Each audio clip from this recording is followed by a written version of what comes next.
Halo, Assalamualaikum warahmatullahi wabarakatuh. Bersama saya Irna Anjelsari. Kali ini saya akan sedikit menjelaskan atau sharing bareng tentang bagaimana sih pembuatan proposal skripsi. Di sini ada contoh ya judul dari Kak kelas, tapi sudah saya ada beberapa saya kasih catatan kuning atau hijau yang berwarna itu catatan dari saya.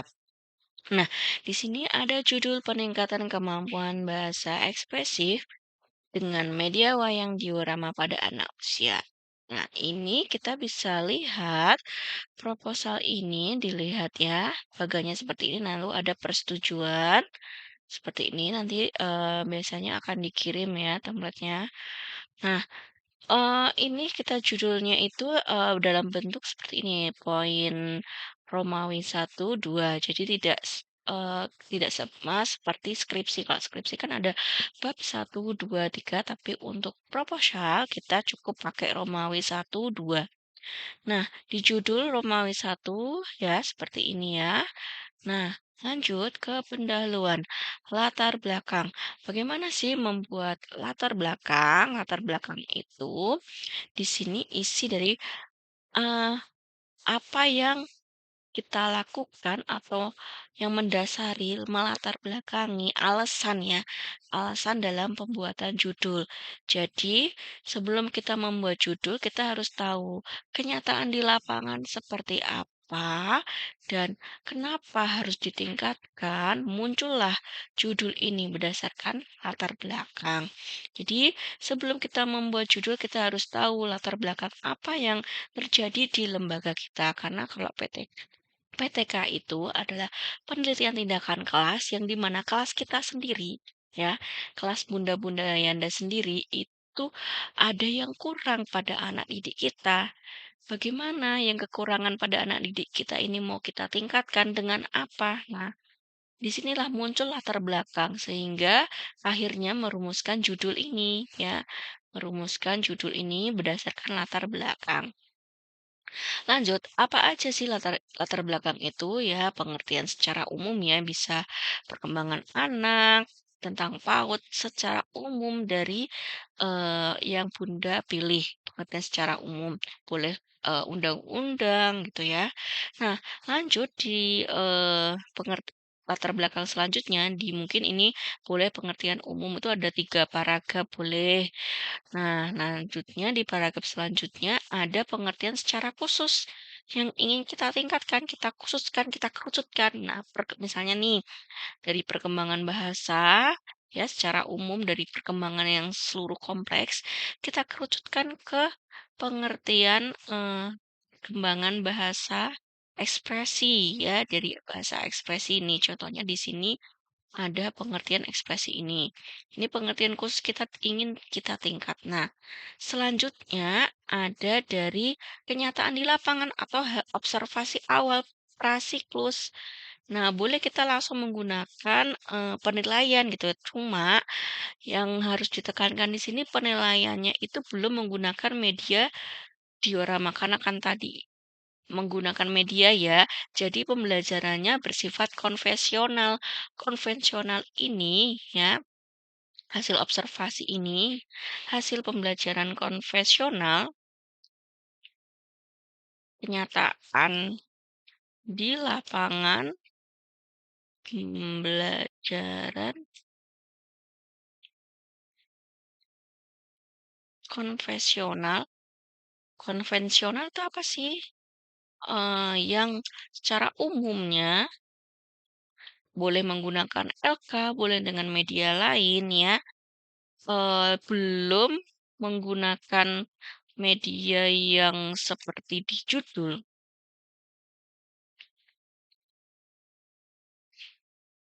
Jadi kenyataan yang ini, kita ambilkan gitu ya, kita teliti. Terus sudah berdasarkan misalnya 10 orang anak ya, kita bisa jelaskan sesuai seperti ini. Nah, setelah itu kondisi yang ada di lembah kita uraikan, baru berdasarkan di sana penulis atau penelitian ini kita adakan tentang yang sudah Bunda lihat ini. Nah, seperti sistematika ada identifikasi masalah, rumusan masalah, dan tujuan penelitian. Catatan di tujuan penelitian ini merupakan jawaban dari rumusan masalah. Jumlah yang ditanyakan juga sama dengan tujuan. Misalnya nih, yang rumusan masalahnya satu, berarti tujuannya juga sama. Satu, gitu. Jadi menyelesaikan dari rumusan masalah. Ada juga manfaat penelitiannya bagi guru, peserta didik, bagi sekolah. Selanjutnya di poin ketiga landasan teori. Landasan teori di sini, landasan teori ada kajian pustaka.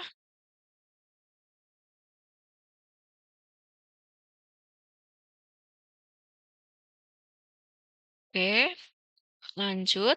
Maaf, di landasan teori, bukan landasan teori ya. Isinya tentang kajian pustaka dan kerangka teoritis. Maaf, ini kita ganti. Sebentar, sebentar. Nggak mau ini ya gabung ke sini. Oke, kita tarik. Nah,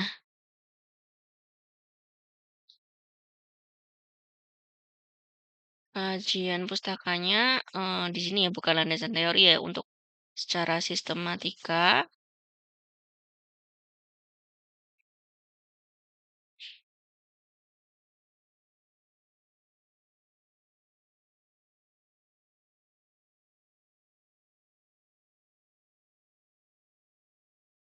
Nah, kajian pustaka dan kerangka teoritis. Kerangka Nah, untuk kajian pustaka minimal 3 penelitian, boleh lebih. Dan penelitian ini biasanya dari skripsi atau jurnal skripsi yang dibikin jurnal.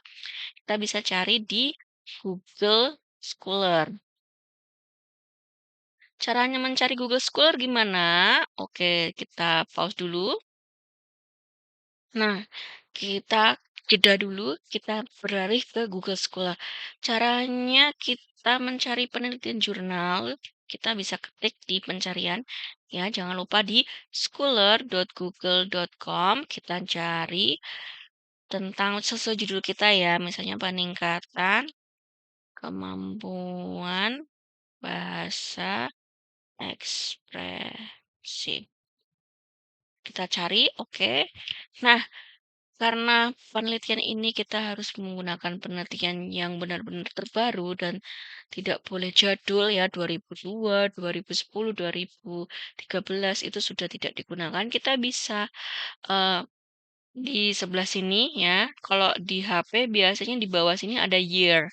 Ada year. Kalau di pakai laptop kita bisa pakai ini. Bisanya nih nggak usah terlalu jauh banget kita sejak 2009 ya. Nah, ini langsung, yang dicari otomatis dari tahun 2019 jurnal yang diterbitkan. Nih ya, sudah saya 2021, 21. Nah, sudah memfilter ini 2019. Ini yang kita bisa lihat adalah yang di sebelah sini ada format PDF. Ini bisa kita contoh ya, kita buka. Nah, langsung ini format PDF, ini jurnal, ini bisa kita jadikan referensi ataupun perbandingan dengan penelitian kita ya untuk dijadikan acuan ya boleh. Tapi jangan sampai kita menjadikannya itu sama karena takutnya terindikasi plagiasi. Oke, nah contoh itu penggunaan Google Scholar. Kita lanjut ke materi yang kerangka maksud saya kajian pustaka ya, kita tadi sudah tahu bagaimana penggunaan Google Scholar. Setelah itu kita cari, kita sesuaikan dengan judul kita, lalu kita review. Reviewnya di sini adalah ada persamaan dan perbedaan. Persamaannya di sama-sama meningkatkan kemampuan bahasa ekspresi. Nah, perbedaannya adalah di sini apa gitu ya. Harus namanya ditekankan di sini. Selanjutnya kita ke B, kerangka teoritis. Teori yang dibahas menyesuaikan urutan judul. Contoh ya, peningkatan kemampuan bahasa ekspresif dengan media wayang diorama pada anak usia 4 sampai 5 tahun di PAUD. Nah, berarti yang dibahas dulu adalah pengertian bahasa ekspresi. Boleh kita menggunakan buku referensi ya, banyak sekali kita di shopping online ya. Contohnya di Shopee itu kita bisa mencari buku, buku tentang pembelajaran PAUD ya contohnya ya, saya share juga. Ini bukannya promosi atau gimana ya, tapi ini review memudahkan panjenengan bunda-bunda Yanda semua kalau kita kesulitan mencari buku. Kadang kan, nggak punya buku, beli di Gramet mahal, beli di ini mahal. Nah, kita bisa cari di shopping online. Ini contohnya saya sering menggunakan pakai Shopee. Misalnya kita carinya buku yang lebih kompleks misalnya kan tadi kita perkembangan bahasa bahasa ekspresif. Jadi kita carinya buku perkembangan bahasa anak. Nah, ini ada ya. Nih, Bunda bisa lihat bahasa anak ini sini murah sekali harganya. Kita bisa cari yang penjualannya terbanyak boleh.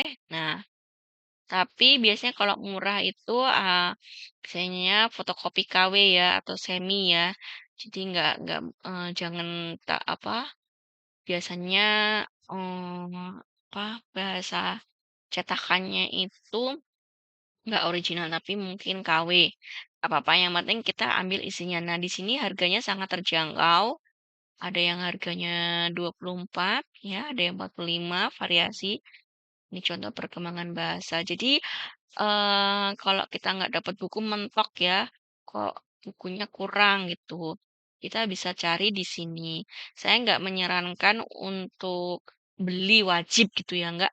Paling nggak minimal ada referensi buku ya, buku dari manapun, tapi sesuai dengan judul penelitian Bunda. Oke, kembali ke kita kerangka teoritis. Itu beberapa tips dari saya tadi. Kita cari di Google Scholar. Boleh dengan kerangka teoritis kita cari di situ. Terus kita cari di shopping online ya. Boleh kita cari yang dengan harga yang sangat murah dan kita bisa lihat reviewnya, bintangnya berapa penjualannya. Kalau banyak dan reviewnya bagus berarti ya aman untuk kita beli. Nah, lanjut aja ke bahasa ekspresi. Di sini kita bisa lihat ekspresi ya.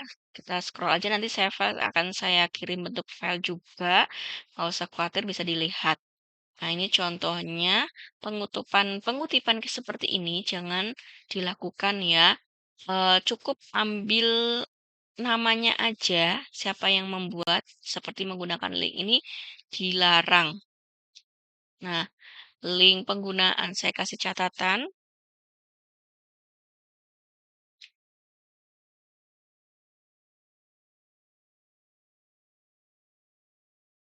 Jadi kalau bisa cukup nanti kita lampirkan link itu di daftar pustaka. Jadi penggunaan link seperti ini dilarang untuk pengutipan. Nah, untuk cara mengutip cukup aja. Misalnya ini ya, Arsyad, kita kasih dia pengutipan dari orang dalam Sadiman, maaf, dalam Sadiman, tahunnya, oh ini kayaknya kebalik ya, jadi menurut ya Sadiman, harusnya seperti ini. Sadiman dalam Arsyad.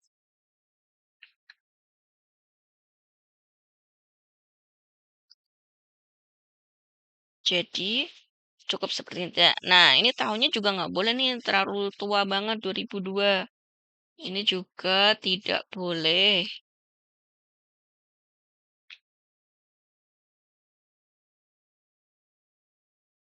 Tidak boleh juga untuk penggunaan tahun terlalu lama.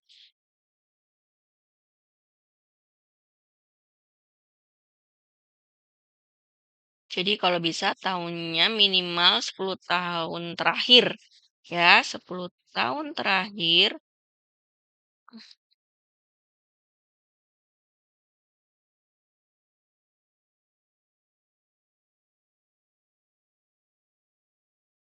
dari tahun sekarang.